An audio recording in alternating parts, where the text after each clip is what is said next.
Cem Yılmaz'ın evinde, salonda, baş köşede Vic Muniz'in bir eserini görüyoruz. 2016 tarihli büyük dijital baskı. Adı Mask. Tekil bir eser değil. Baskılar genelde 5, 10, 20 adet sınırlı sayıda üretilir. Tek eser değil diye daha az değerli olmuyor. Tekil bir eser kadar değerli bu edisyon baskılarda. Allah Allah, ne oluyor ya? Gitti. İşte bizim seyircimiz. Canım benim, güzel gözlüm. Hah, geldi. Van Gogh'un eserini Camille Hulan'a çizdiği eseri yeniden yorumlamış. Postmodern sanatın en belirgin özelliği var olan eserleri bu şekilde yeniden yorumlama. Böyle özgünlükle taklit arasındaki çizgileri bulanıklaştırıyor. Ama çok daha iyileri yapıldı bunun. Sıkıldık artık bu yeniden yorumlamadan. Yüzeysel bir şekilde biçim olarak ele almış. Renklerin benzerliğiyle oynamış. Aa, yine gitti, karardı. 46 yaşındayım, fikrinle ilgilenmiyorum. Dö. Bu ses nereden geliyor?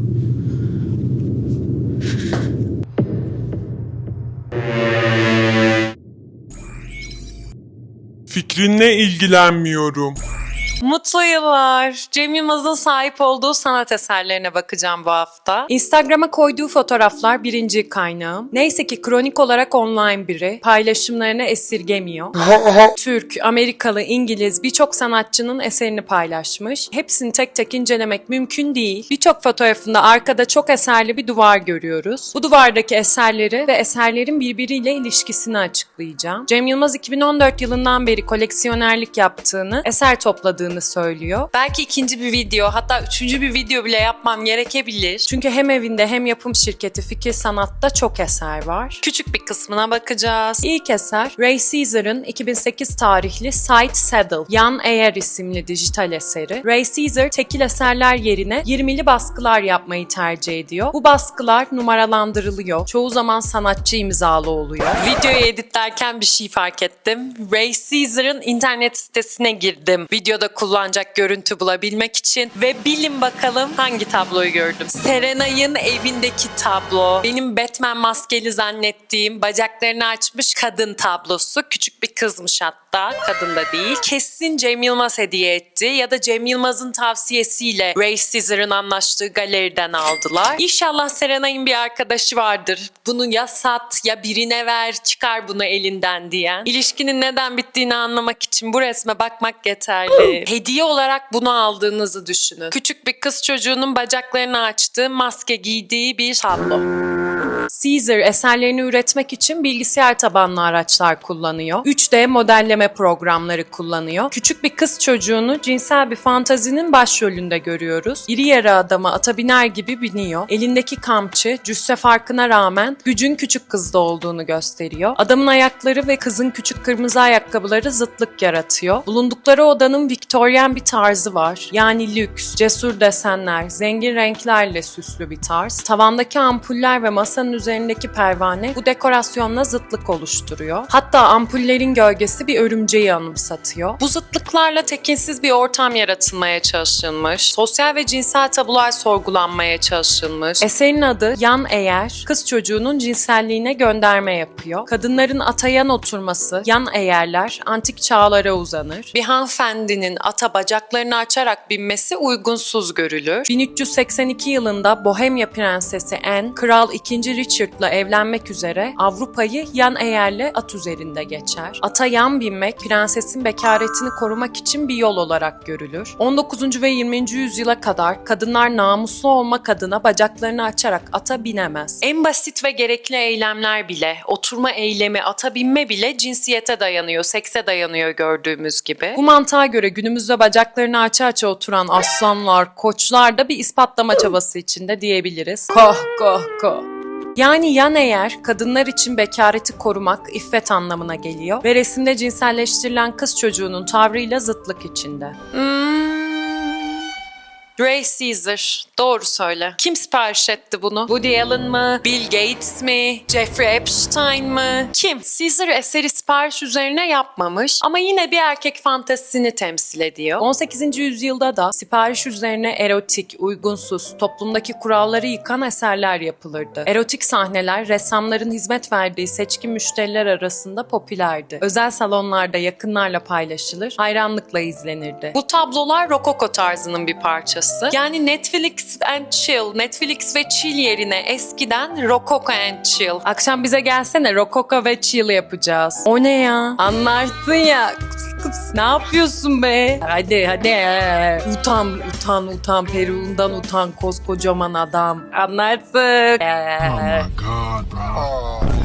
Jean Honor Fragonard, Salıncak isimli tablosu, 1767 tarihli. Yemyeşil bir bahçede kabarık pembe elbise giymiş genç bir kadın salıncakta sallanıyor. Sağda taş bir bankta yaşlı bir adam salıncağı itiyor. Kadın geriye yaslanıp bacaklarını uzatmış ve ayağından küçük bir pembe terlik fırlamış. Solda genç bir adam kadının açılmış eteğine bakıyor. Pembe ipek elbisenin gevşek fırça darbeleri görülebiliyor. Kadının çorapları ve jartiyeri görünüyor. Soldaki heykel sus dermiş gibi parmaklarını ağzına götürmüş. Arka planda iki kanatlı melek birbirine sarılmış. Yaşlı adam muhtemelen genç kadının kocası. Kocanın salıncağı sallamak için kullandığı halatlar bir dizgini andırıyor. Tabii Ray Caesar'ın eserinden çok farklı bir güç dengesi var burada. Dizginler kadının kocasının elinde, Ednan Bey'in elinde yani. Behlül ve Bihter'i engelleyemiyor tabii. Behlül 18. yüzyılda da yakıyormuş ortalığı. Saray çevresine yakın bir aristokrat, metresinin salıncakta sallandığı bir tablo istemiş ressamdan. Yüzyıllar sonra Ray Caesar'da bu fantezi, zengin ve güçlü erkeklerin evli kadınlara dair fantezisi kız çocuklarını kapsar hale gelmiş.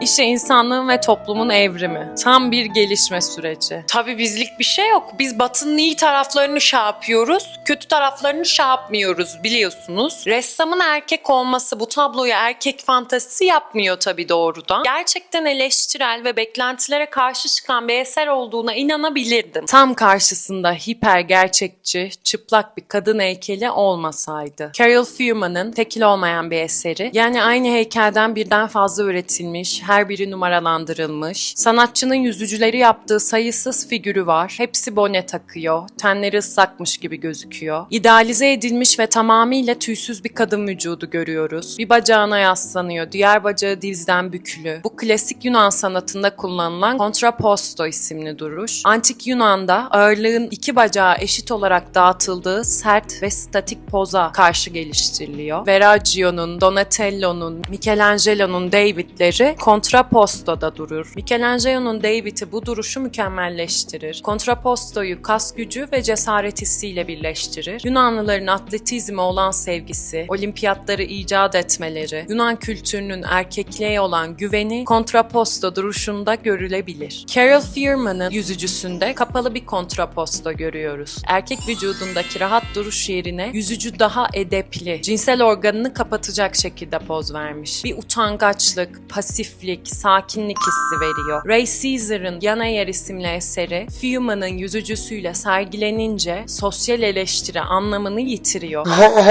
Çocukken rahat bırakmıyorsunuz, büyüyünce rahat bırakmıyorsunuz. Hep bir fantazi malzemesi.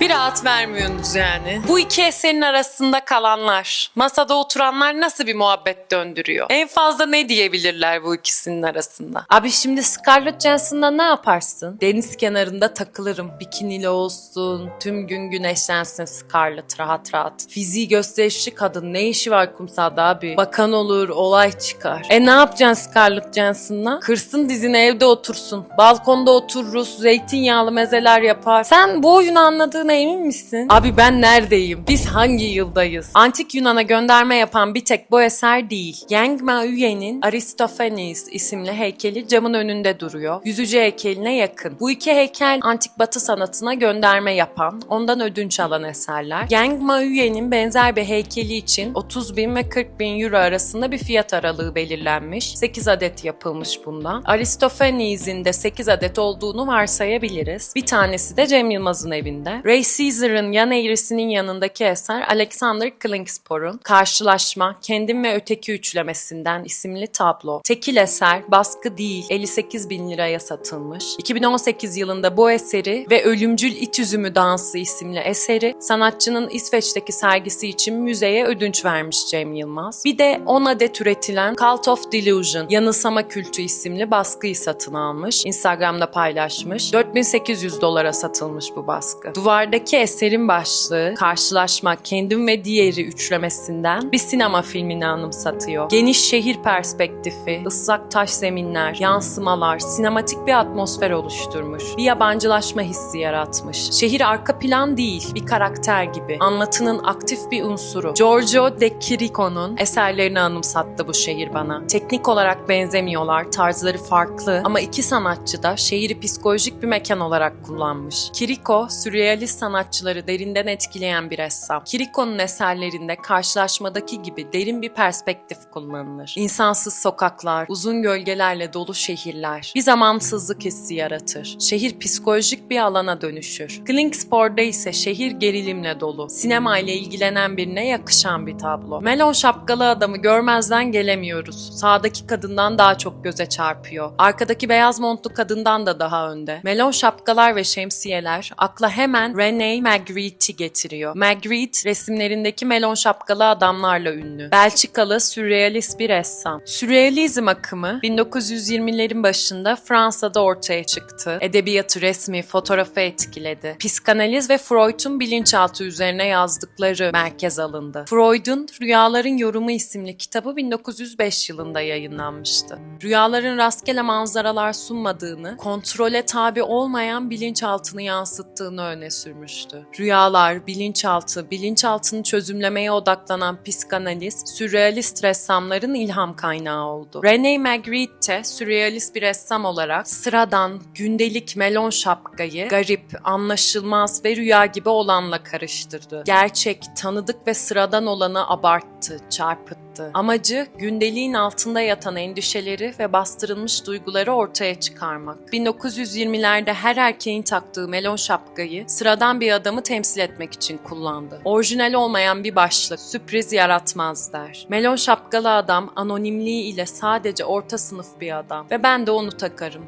Tabii Magritte'ciğim Belçika'da, Fransa'da kendisi gibi sürrealistlerle çevrili, yetenekli ressamların farkında Dali'yi, Miro'yu, sinemacı Buñuel'i, Menri'yi ve daha nicelerini tanıyor. Bulunmaz Hint kumaşı olmadığının farkında. Benden bir tane daha çıkmaz bu memlekette diyemiyor. Çünkü 2. Dünya Savaşı öncesinde Avrupa'nın her tarafından Fransa'ya akan yetenekli bir sürü genç sanatçı var. Alternatif çok. Cem, Ata, Şafak, Yılmaz'la sınırlı değil ki. İsim çok. Yetenekli çok. Bu sayede kendisini dev aynasında görmüyor sanatçı. Sınırlarının farkında oluyor. Kim olduğuna dair gerçekçi bir düşünceye sahip. Gerçi Salvador Dali bile bu isimlerin yanında gerçekçi kalıyor. En azından kim olduğunu bilme ve yeteneklerinin farkında olmaya dair. Tablodaki tek sürrealist gönderme melon şapka ve şemsiyeler değil, doppelganger, görsel ikiz kavramıyla da oynanmış. Freud 1919 tarihli Uncanny, tekinsiz isimli denemesinde doppelganger'ın tekinsizlik yarattığını söyler. Gerçekmiş gibi duran heykeller, kopmuş uzuvlar ve doppelganger'lar bilinçaltımızla bastırılmış zevk ve acı duygularıyla bağlantılı. Bu duygular yüzeye çıktıklarında bizi rahatsız edecek garip bir güce sahip. Gizli ve saklı kalması gereken, görünür hale gelince tekinsizlik hissi ortaya çıkar. Bize birebir benzeyen biriyle karşılaşmak, fantezilerimizde hala tutunduğumuz tüm o gerçekleşmemiş gelecekleri, olumsuz dış koşulların ezdiği her şeyi ortaya çıkarır. Aynı zamanda bize ölümlülüğümüzü hatırlatır. İkizimiz varoluşumuzu dengesizleştirir. Nerede başlayıp nerede bittiğimizi anlamamızı zorlaştırır. Yalnızca doppelganger değil, Twin Peaks'teki Kırmızı Oda da tekinsiz olarak açıklanabilir. Kırmızı Oda hem sıradan hem yabancıdır. Kanepeler ve lambalarla donatılmış, Chirico'nun resimlerini anımsatan bir Venüs heykeliyle dekore edilmiş. Burası insanların tersten konuştuğu, konuştuğu, tuhaf şeylerin yaşandığı bir oda. Açıkça korkutucu değil ama bilinçaltımızı avlar. Bizi hem içine çeker hem de rahatsız eder. Zaten Cem Yılmaz, David Lynch'in bir baskısına sahip. Bu baskılar filmlerinde gördüğümüz sahneleri çağrıştırıyor. Cem Yılmaz'daki baskının benzerini buldum. 30 adet üretilmiş ve 5200 euroya satılıyor. Ray Caesar'ın yan eğrisinde, David Lynch'te, Alexander Klingspor'da hepsinde tekinsizlik duygusu, tanıdık olanın yabancı hale gelmesi fikriyle oynanmış. Fark ettiyseniz eseri açıklarken verdiğim örnekler eserin kendisinden çok daha derin, çok daha ilginç. Bir bak bakalım etrafına daha iyisi var mı ya? Bir bak bakalım. Var işte, saydım ya sürrealist sanatçıları. Ya o değil, etrafına bir bak ya. Memlekette diyorum, bir etrafına bak. Memlekette var mı bunun gibisi? Ama memlekette bir sürü şey yok. Ha o zaman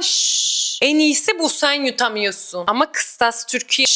Ama Karşılaşmanın yanında Nicola Verlato'nun Şaman isimli eseri var. 2017 tarihli. Sanatçı 2017-2018 yıllarında buna benzer tablolar yapmış. Eli silahlı beyaz adamlar şamanları, çok tanrılı dinin temsilcilerini vuruyor bu tablolarda. İki farklı medeniyetin çatışması kanlı ve dinamik şekilde gösteriliyor. Sanatçı tek tanrılılık ve çok tanrılılık, dünyaya dair iki farklı bakış açısı ve bu iki bakış açısının etkileşimi son derece şiddetli çatışmalara neden olmuş. tek tanrılı dinlerin çatışmasını yok saymış. Onlara değinmiyor bile konuşmalarında. Sanatçı Haçlı seferlerinden, İran işgalinden, Filistin'den haberdar değil gibi. Nikola, hangi dünyada yaşıyorsun sen? Bu tabloyu açıklarken sömürgecilikten bahsedebilirdi. Amerikan yerlilerinin katliamını eleştiren bir eser olarak görebilirdik biz bunu. Ama yok. Tek tanrılılık ve çok tanrılılıkla kısıtlıyoruz bu mücadeleyi. Hemen eseri güncelleyelim. Biz de tek tanrılılığı silahlı bir adamla temsil edelim. Şu duruşa bakın. Camp Rock'ta gördüm en son bu duruşu. St. John Hristiyanlığı temsil etsin. Şu zerafete bakın. Ayacıklarına bakın. Hemen tatlı bir göl koyalım. Tablodaki çöl kalsın. Dikenli taç ekleyelim silahlı adama. Yerel dokunuşlar. Arkada çöl varsa bir petrol varili şart hoş. Ne. Ops pardon, elim çarptı. Tüh, görüyor musun, göl mahvoldu. Vahşet eksik kaldı burada ama. Oklarla vurulan, acı çeken kurban. Tek tanrılı dinlerin savaşında kim acı çekiyor? Acaba kim?